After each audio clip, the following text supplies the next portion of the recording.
are you doing the rest of your life?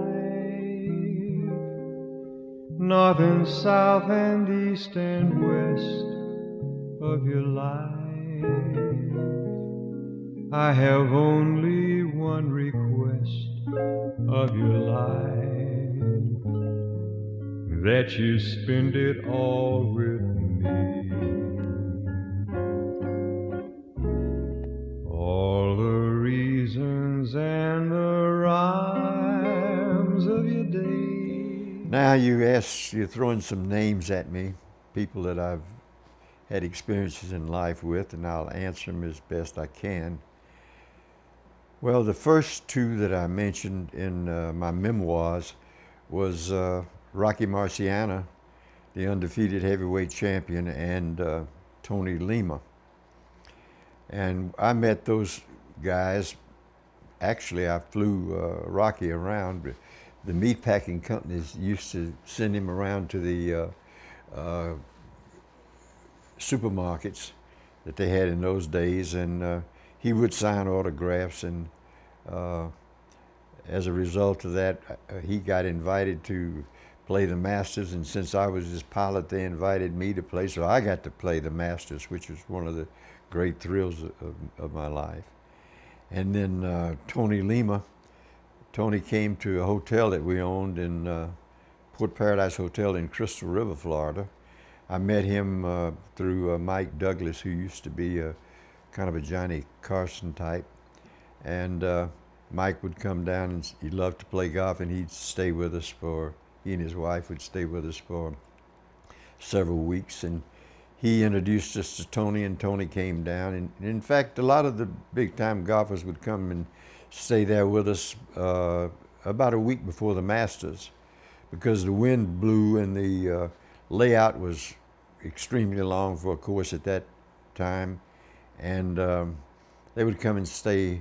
I remember Gabe Brewer would come, Bobby Nichols would come, Arnold came, Ken Venturi came, Tommy Bolt.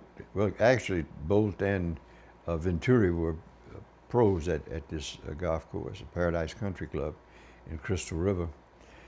And an unusual thing about the accidents with my relationship with those two guys, both of them got killed in an airplane.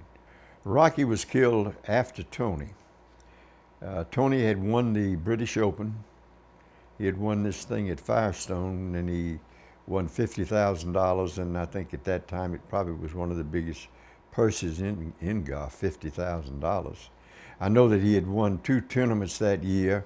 He won the Firestone event, and he won the British Open, and I don't think he probably had a total income of, it was probably less than $100,000.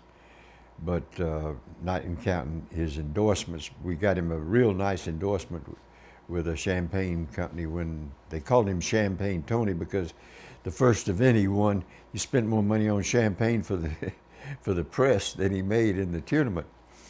And I'm amazed today at how much money these fellas make. $1 million, $1.2 million, $1.3 million.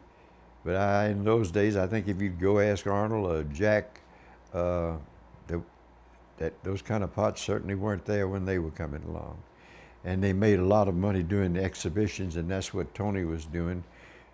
He had come to my place in Florida and stayed with his beautiful wife, Betty, who he had met, and they had their honeymoon there, and they left, and she was in the plane with him, and he was killed. In fact, I think the plane actually crashed on the golf course. They were killed on the golf course, one of those silly things where a pilot buzzed the clubhouse, pulled it up too tight and stalled it out, and Betty was in the airplane with him, and they were both killed. And another ironic thing is that, the day that we're shooting this video is September the 1st. And September the 1st was Rocky's birthday, and that's the date that he was killed. He was going to Granatelli's house for a party, and the guy picked him up in a single-engine airplane and didn't have any experience in instrument flying, got caught in bad weather, and couldn't hold the airplane steady and crashed and killed Rocky.